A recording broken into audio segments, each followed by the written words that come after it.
Boa tarde a todos. Obrigado, Raul, pelo convite. Sempre um prazer falar aqui no Fórum Nacional. Cumprimentar também os expositores anteriores. Eu estava até brincando com o Raul que eu fiquei impressionado com o Nelson. Daqui a pouco ele vai tomar o emprego do Raul. Fez uma bela apresentação, Nelson, muito interessante. Cuidado, né? E o Leonardo também, que é um velho amigo, fomos colegas na Câmara dos Deputados.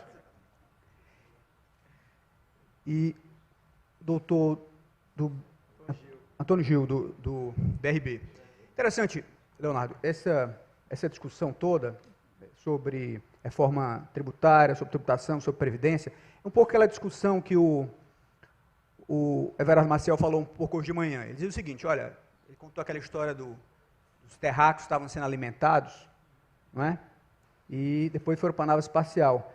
Então é um pouco isso, embora a reforma da Previdência seja extremamente necessária, como bem demonstrou o Leonardo, é um pouco como você exigir que os atuais beneficiários, os servidores públicos, apoiem de uma forma geral, é um pouco isso como a ceia de Natal. A ceia de Natal é excelente, não é? Une a família, une as famílias. Agora, querer que o Peru apoie a ceia de Natal é um pouco, querer um pouco demais. Então, é um pouco isso que as corporações reagem e gostariam de ter um pedaço, uma contribuição um pouco menor, não é? E aí, por que outros grupos também não são incluídos? Porque têm um tratamento privilegiado. Então, sempre a reforma previdenciária, em qualquer lugar do mundo, a gente pode acompanhar o debate no mundo inteiro, é sempre um debate político. A questão previdenciária nunca é um debate só técnico, é sempre um debate político. Quem vai pagar a conta? Quem vai pagar o maior pedaço da conta? Assim também é a tributação. A tributação é essencialmente uma questão política. Não é? Quem vai pagar, fazer qualquer reforma que se faça, quem vai pagar um pedaço maior ou menor? É um pouco hoje, foi interessante hoje de manhã, que o ex-ministro Maílson da Nóbrega defendia uma proposta que está em tramitação no Congresso, e o doutor Everardo Maciel mostrou exatamente o contrário, e mostrou o conflito distributivo.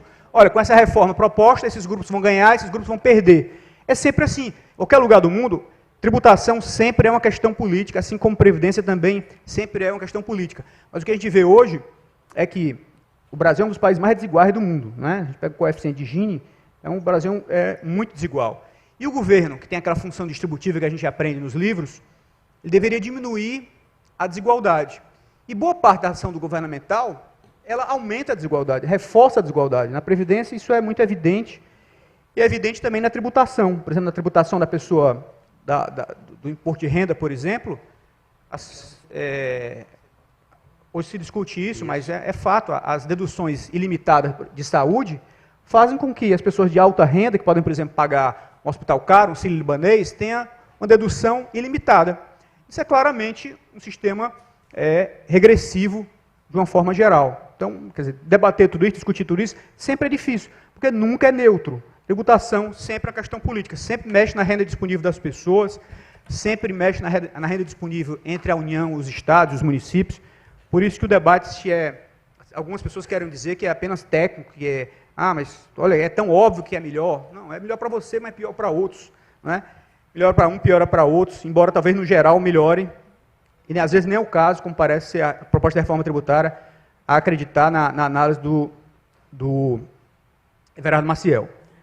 Pois bem, e o Raul pediu para que eu falasse um pouco sobre a crise dos estados, sobre a perspectiva de quem atua no Estado. Então, eu trabalhei muitos anos na União, depois fui trabalhar no Estado, já estou lá há um bocado de tempo.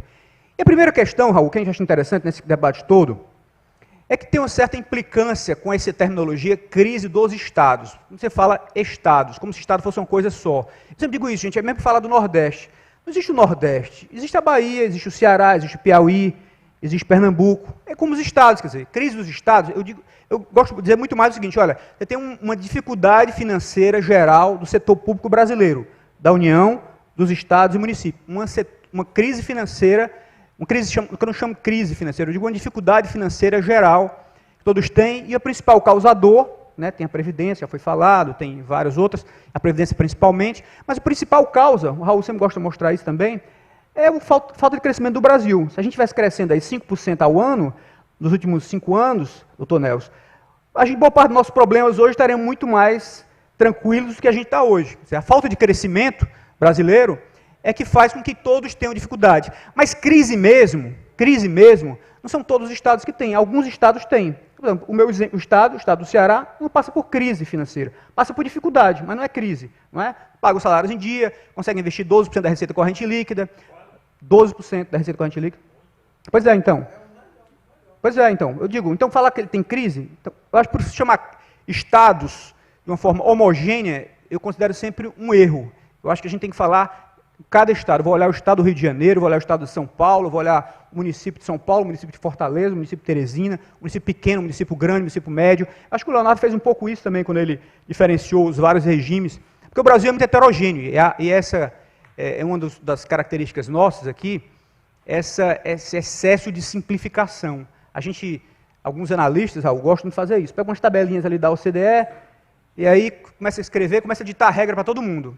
A partir do que ele viu ali na OCDE, naquelas tabelas, o Brasil, sabe, simplificando demais as coisas. Olhando, não conhece a realidade de cada estado, como o Brasil é diferente, como o Brasil é heterogêneo. E há uma tendência muito grande em certos grupos de querer centralizar. É interessante essa visão do Dr. Nelson, como ele mostrou as experiências que ele está tendo lá em São Paulo. Gente, uma das coisas mais interessantes do federalismo, que as pessoas querem perder no Brasil essa vontade de centralizar, essa desconfiança nos estados, nos municípios, é um negócio impressionante, Raul. Me chama muita atenção isso. Qualquer pessoa lá na União acha que pode ditar regra para os estados, pode ditar regra para os municípios, e fica sem espaço nenhum para experimentalismo. Quer dizer, se você centralizar tudo, for uma regra única, como é que você teria essa possibilidade de lá fazer essa experimentação institucional que você está fazendo lá? É a descentralização que permite isso. Mas há no Brasil todo dia, gente, que acompanha a pauta do Congresso Nacional, todo dia tem uma proposta para centralizar mais o Brasil. Tanto que as pessoas dizem assim, olha, federalismo no Brasil é discurso de domingo. Todo mundo defende a descentralização, todo mundo acha que é melhor descentralizar, mas, na prática, as ações são em sentido contrário, são para mais centralização. Ontem mesmo, na semana mesmo, foi aprovado, toda semana tem isso, uma proposta, uma coisa aprovada, mudando a lei de licitações e contratos, Raul. Aprovado. É o que diz lá. Uma das coisas que diz. Toda interpretação do Tribunal de Contas da União, da lei de licitações e contratos, vincula os tribunais de contas estaduais. Gente, que é isso? Agora, então, como o Raul disse, olha, vocês não têm estados no Brasil, vocês têm, na verdade, departamentos. É isso, quer dizer acabou, então, a autonomia dos estados, a autonomia dos tribunais de contas estaduais, é isso? Quer dizer, essa eu estou dando só um exemplo. E como a gente vê todos os dias propostas que querem, sob o argumento de que os estados não estão funcionando bem, que tem muitos problemas, etc., centralizar mais o país, tornar mais centralizado ainda do que é. Então, essa eu queria chamar a atenção para esse fato. Quer dizer, apesar de alguns querem defender que o Brasil já é muito descentralizado, não é isso que acontece na prática, na minha visão. Tanto do ponto de vista de receitas disponíveis, que a União realmente fica hoje com 55% e gasta mal, como bem apontou o Leonardo, 55% que ela fica, doutor Nelson, e desses 55%, 57% é com Previdência. De fato, é muito centralizado, mas ela gasta mal, porque a maior parte vai para a Previdência. Mas isso é outra questão que está sendo equacionada agora com a reforma da Previdência, pelo menos diminuir esse problema. Outro ponto que eu acho muito interessante, Raul, acho que o professor, o doutor Everardo falou sobre hoje, é sobre esse livro está sendo, talvez os livros mais importantes que tenham sido escritos até agora no século XXI, esse livro do Harari, as 21 lições para o século XXI. Realmente ele chama muita atenção da gente, como esse mundo está mudando tão rapidamente, falando sobre tributação e especificamente sobre ICMS. Não sei se vocês se lembram, quem é assinante da The Economist, eu sou assinante da The Economist há mais de 20 anos, e tem uma capa que chamou na época, teve uma repercussão enorme. A capa da The Economist, 1997, Raul, mais de 20 anos. A capa era assim, The Disappearing Taxpayer, ou seja, que o contribuinte estava desaparecendo. Exatamente naquela época, mais de 20 anos, ele já dizia o seguinte, olha, o mundo está mudando muito rápido, a forma de consumo está mudando muito rápido, na época já tinha internet, né, 97 já estava, a Amazon já vendia pela internet, só livros na época, mas já existia o comércio eletrônico incipiente, mas já se falava nisso. E 20 e tantos anos depois, a gente olha a carga tributária mundial, é basicamente a mesma. né? Não mudou tanto em relação a 1997. Carga tributária, apesar de tudo, os FIIs conseguiram se adaptar e sobreviver. Então, aquele prenúncio da The Economist daquela época acabou não acontecendo. Mas será que agora, que a mudança é muito mais rápida, isso vai acontecer? Realmente o contribuinte vai desaparecer, esse contribuinte padrão? E aí vem essa ideia de que a gente vai ter que tributar os robôs, vai ter que tributar, porque a produtividade do trabalho vai ser muito maior e pouca gente vai conseguir ficar empregado nesse novo regime. E aí, como é que as pessoas vão conseguir, como é que os CIS vão tirar... Primeiro, como as pessoas vão sobreviver, esse é um ponto, você não vai ter mais emprego. Aí o segundo ponto é o seguinte, como é que você vai tributar e os governos vão ter arrecadação? E aí vem essa discussão do Harari, o Chile tem falado sobre isso. Olha, talvez seja a forma, seja tributar isso, os robôs, e vai ter uma renda universal, todo mundo vai viver de Bolsa Família, ou basicamente todo mundo, o governo vai ter que fazer, vai ser por aí.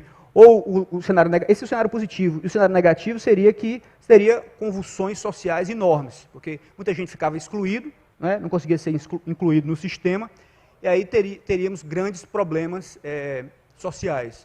Tem muita gente que aponta que o fortalecimento desses populistas em vários lugares do mundo já é consequência disso, né, desse discurso populista, exatamente porque muita gente está excluída. Enfim, mas é uma discussão extremamente interessante, extremamente rica e tem repercussões sobre as administrações tributárias, de uma forma geral, sobre os governos de uma forma geral.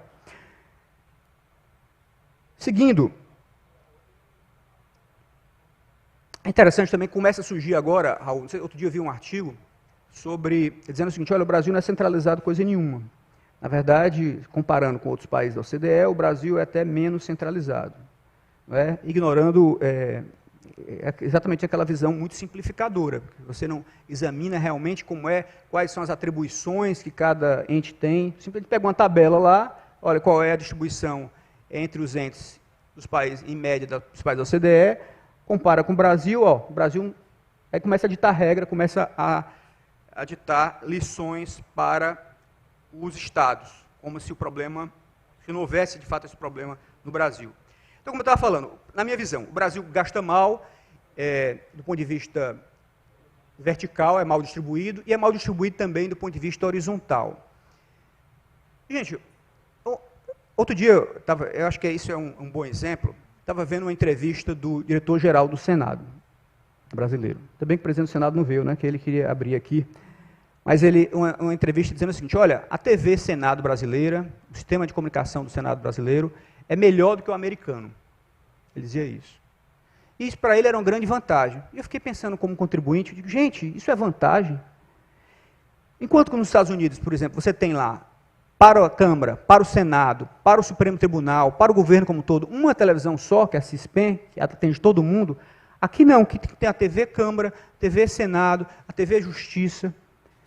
Aqui você tem a biblioteca da Câmara, a biblioteca do Senado, a biblioteca do... Quer dizer, inverter enquanto que lá tem a biblioteca do Congresso. É como se as coisas... como se não houvesse um custo de oportunidade. O que eu estou gastando, então, para fazer uma TV maravilhosa, determinada instituição, significa que tem dinheiro que está faltando para outro lugar. É uma questão de custo de oportunidade, aquele dinheiro que está sendo gasto para isso podia ser gasto para outras coisas, e comparando com outros países, não é levado em conta. Quer dizer, então, de novo, esse argumento, olha... O recurso do Brasil é mal distribuído, concentra-se muito na União. Por isso é que permite fazer isso. Não é? Cada instituição dessa tem o luxo de você ter uma televisão específica para cada instituição, quando você podia ter um pool e poderia economizar muito mais recursos e usar o recurso muito melhor e sobrava recurso para fazer outras coisas. É apenas um exemplo de como o Brasil funciona e como é mal distribuído. E o Raul criou uma expressão que é muito interessante, chama os donos do orçamento. Acho ótima essa expressão. E como se nos estados, e isso na União também, tivesse os donos do orçamento, e boa parte é deles, e aquilo ali é inegociável, não é? Mas, na verdade, é interessante, Raul, isso de fato acontece em alguns estados, mas, de novo, o Brasil é muito heterogêneo. Se a gente for, por exemplo, no estado do Ceará, que eu conheço de perto, não é assim que funciona. Lá, você tem um sistema extremamente hierarquizado. Você tem um governador muito forte, um poder executivo em geral muito forte, que tem um controle sobre o processo orçamentário muito grande. Então, não há se falar do dono do orçamento. Ao contrário, é o oposto até, isso é até motivo de crítica. Todos os anos você aprova o orçamento do Poder Judiciário, do Tribunal de Contas, do Ministério Público, deficitário. Todos os anos a Assembleia Legislativa aprova um orçamento que não dá para cobrir as despesas. A regra geral é assim. E aí, ao longo do ano, os poderes vão negociar com o governador. Alguém pode dizer assim, mas isso é péssimo, tira a independência, tira a autonomia. Não é nada disso, gente. As pessoas, essa visão lá de Montesquieu, de independência dos poderes, as pessoas esquecem a segunda coisa que Montesquieu falou. Além de ser uma coisa muito antiga, do século XVIII, independência absoluta dos poderes, mas o Montesquieu falava duas coisas, ele falava independentes e harmônicos. Outro dia o presidente do Supremo Tribunal, o ministro Toffoli, teve um debate, uma discussão com o presidente da República, o presidente do Senado, o presidente da Câmara. O mundo desabou, muita gente criticando, como é que pode, isso é um absurdo e tal. Não é absurdo. Ao contrário, o diálogo entre as instituições, o diálogo democrático é extremamente salutar. É extremamente salutar esse diálogo, porque essa independência não pode ser absoluta. É o dono do orçamento. E aí, olha, vocês estão atrasando o salário da polícia militar, ou da professora, e o salário do juiz está em dia. Não pode isso, não é?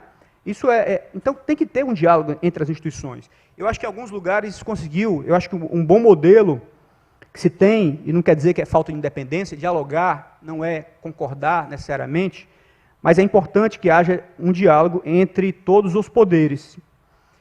E eu acho que a gente, no Ceará agora foi criado, Raul, um Conselho de Gestão Fiscal Estadual, e é muito interessante essa experiência. Está lá sentado os representantes do Poder Judiciário, do Poder Executivo, do Ministério Público, do Tribunal de Contas, da Assembleia Legislativa. E aí, qual é a ideia também? Porque a ideia, eu estou no 4º ano como presidente do Tribunal de Contas. O que acontecia lá, frequentemente? Alguém vinha com o governador, por exemplo, aumentava lá, aprovava na Assembleia, um aumento da alíquota de contribuição previdenciária de 11% para 14%. Ok, reforma da Previdência, né, em busca da sustentabilidade, esse tipo de coisa. Mas o fato, Raul, é que tem também lá uma emenda de teto de gastos estadual. Tem lá aprovada também, por 10 anos. Só que quando você aumenta a alíquota de 11 para 14, significa que a contribuição patronal também aumentou. A contribuição patronal significa que aumentou 6 pontos percentuais, não é? Que é o dobro. Então, que era 22, passou a ser 28. Custo para o Tribunal de Contas. Custo para o Poder Judiciário. E está com teto de gastos. Então, ao fazer isso, se dialogou com o Poder Judiciário, se dialogou com o Tribunal de Contas, se dialogou com a Assembleia Legislativa, então é fundamental esse diálogo, antes de aprovar também, que senão você chega só à conta. É isso que os governadores, os prefeitos, toda hora reclamam. Se aprovam leis federais, aqui não, em Brasília, toda hora se aprovam leis, né? Piso salarial de professores, piso para isso, piso para aquilo, leis importantes, mas não combina com quem vai pagar a conta, os estados e com os municípios. Esse diálogo institucional é fundamental, é isso que está tentando se estabelecer no estado do Ceará. Outro exemplo, se tem, a Constituição Federal estabeleceu, quando fez o teto de remuneração, que nos estados tem subteto do Poder Executivo e dos demais poderes. Mas disse o seguinte, se fosse desejo do Estado, de acordo com o princípio da autonomia federativa, você poderia ter um teto de gastos, um teto remuneratório, único, que seria do desembargador, mas teria que ser uma emenda aprovada à Constituição. Pois bem, a Assembleia, né, o governo propôs, a Assembleia aprovou um teto único no Estado do Ceará 2 ou 3 anos atrás. Tem um impacto direto no Tribunal de Contas. Tem a teto de gastos, e agora a remuneração lá, que era o teto, que era o salário de deputado estadual, passou a ser o teto de desembargador. Aumento muito grande. Não estou dizendo que isso é bom ou que é ruim, que não é merecido. O ponto é que tem um impacto direto no orçamento do Tribunal de Contas. E ele precisa participar dessa decisão, porque ele tem um teto de gastos para todos. Então, por isso é que esse diálogo institucional me parece extremamente relevante. E há muito essa ideia, as pessoas às vezes acham, gente, que quem está à frente do Tribunal de Contas, do Tribunal de Justiça, do Ministério Público ou da Defensoria Pública é uma pessoa completamente irresponsável do ponto de vista fiscal, que não tem menor noção, que não tem a menor condição de compreender. Não é assim, gente. Não é assim. São todos, claro que pode acontecer um problema ou outro, aqui e acolá, Mas são casos extremos. Regra geral, são pessoas que têm compromissos públicos também, que têm responsabilidade pública também. Agora, precisa dialogar. Se o governador chamar para dialogar e colocar todo mundo na mesa, não colocar conta já pronta, olha, aqui é prato feito, ninguém gosta de prato feito, mas se chamar o diálogo, esse diálogo avança. Eu digo com experiência concreta no estado do Ceará, que há um diálogo. Claro que tem tensões, óbvio que tem, não é? Incompreensões, óbvio que tem, mas como regra, boa parte da saúde financeira do estado do Ceará é fruto desse diálogo que há entre as instituições. Como eu disse, as pessoas têm às vezes uma ideia, o desembargador é como se fosse um sujeito desvairado, o presidente do Tribunal de Justiça, o presidente do Procurador-Geral de Justiça é um cara desvairado, que é totalmente desantenado, dissociado do que acontece no mundo. Não é assim. Agora, desde que você dialogue, você mostre os números, que sente à mesa, que mostre que exige compreensão dele e dialogue, isso acontece, é possível acontecer, como já acontece lá. Outro ponto que eu queria destacar é uma questão de gestão. Por isso que eu tenho dificuldade quando se fala em estados, como se fosse uma coisa homogênea, como se os estados fossem uma coisa monolítica, como se os estados não fossem coisas distintas. Gente, gestão importa, Raul. Você que foi gestor durante o tempo, gestão importa muito. Por que tem alguns estados vizinhos, um numa situação muito boa e outro numa situação muito ruim, muito difícil? Porque gestão importa. Porque todo mundo hoje quer ser bonzinho. O chefe de setor, às vezes, quer ser bonzinho. Aí isso vai passando, vai subindo, até o governador quer ser bonzinho. Acomoda todas as pressões. Se for assim, realmente o caos vai acontecer. Porque todo dia chega, eu vejo pela minha experiência de presidente do Tribunal de Contas, ninguém chega, gente, com a ideia para economizar. Ou é 1 em 100. Todo mundo chega com a ideia para gastar. É um programa novo, não é para beneficiar certo grupo, é uma isenção fiscal nova para beneficiar determinado grupo. Todo mundo chega com ideia para gastar mais ou diminuir receita por meio de alguma isenção. É assim a regra. Então, por isso que o gestor, se o gestor for bonzinho, e às vezes é isso, até o governador quer ser bonzinho, realmente a coisa vai desandar. Então, gestão importa. Gestão importa. Essa é uma... não é só você olhar a floresta, os estados. Não, tem estados de um jeito, estados de outro. Porque tem bons gestores, tem bom arranjo institucional estadual e tem arranjos institucionais estaduais ruins. Não é? Tem maus gestores e tem bons gestores. E é interessante isso. As pessoas acham, por exemplo, que, olha, durante muito tempo era quase um tabu. Olha, quem fizer disciplina fiscal, quem for rigoroso fiscalmente, não vai conseguir se reeleger politicamente. Não vai conseguir.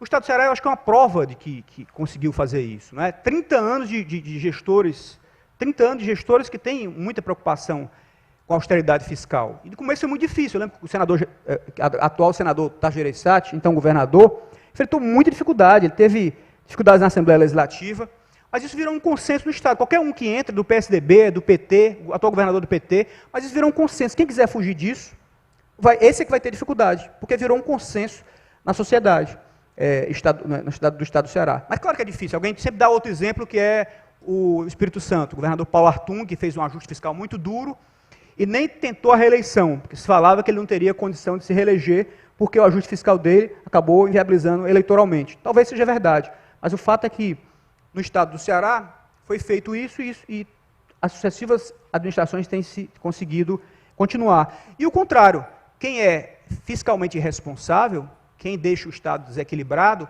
acaba tendo também um custo eleitoral grande. Há vários estados aí em que o governador, que começou a atrasar salários, que teve problemas, até estados vizinhos ao estado do Ceará, não conseguiu a reeleição.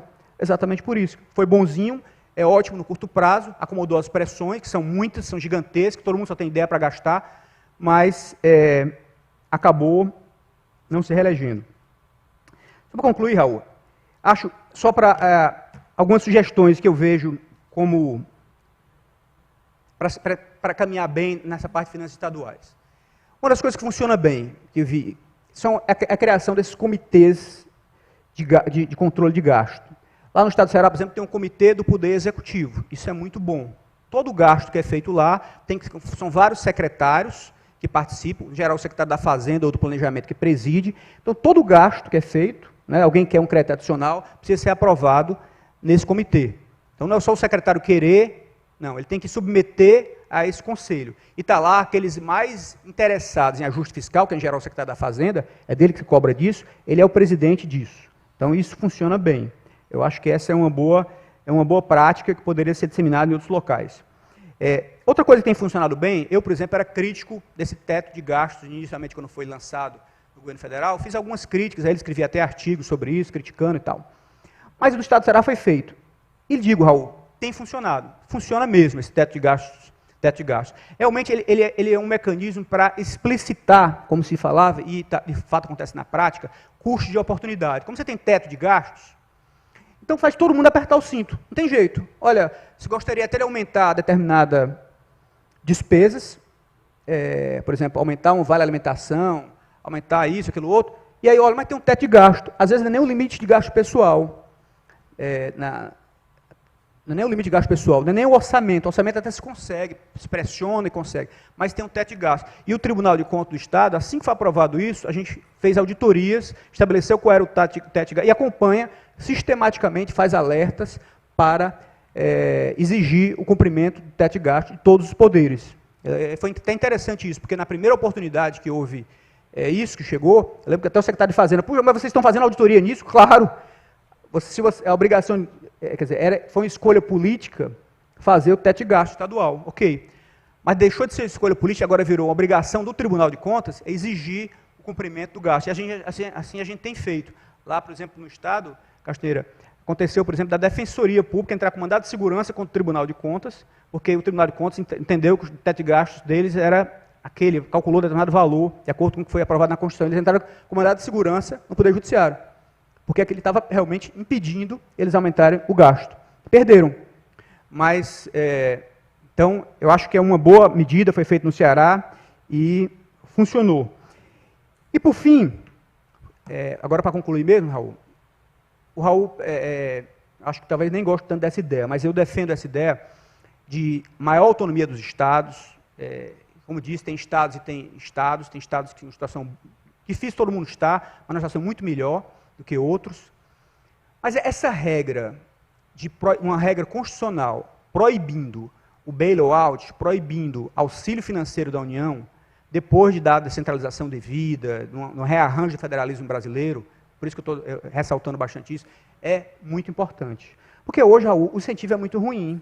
Veja, se faz um imenso esforço de ajuste, aí depois vem um grupo, 3 ou 4 estados que não fizeram ajuste nenhum, mas tem peso político, que tem muitos deputados, e vem pressionar a União e conseguem renegociação de dívidas, prazos elastecidos, taxas de juros mais baixas. Então, dá um incentivo muito negativo, até para quem é austero fiscalmente no Estado, politicamente ele fica com dificuldade no Estado. Diz, vocês estão pregando ajuste fiscal aqui, mas quem não fez, hoje está sendo beneficiado por isso. Então, a proibição de bail-out, de auxílio financeiro da União, depois de um grande rearranjo financeiro no país, do federalismo fiscal brasileiro, me parece uma medida absolutamente necessária para a gente realmente ter um ajuste fiscal, um equilíbrio fiscal intertemporal em todos os entes da federação. Era isso que eu queria falar, Raul. Muito obrigado pela paciência de vocês, obrigado pelo convite. Boa tarde.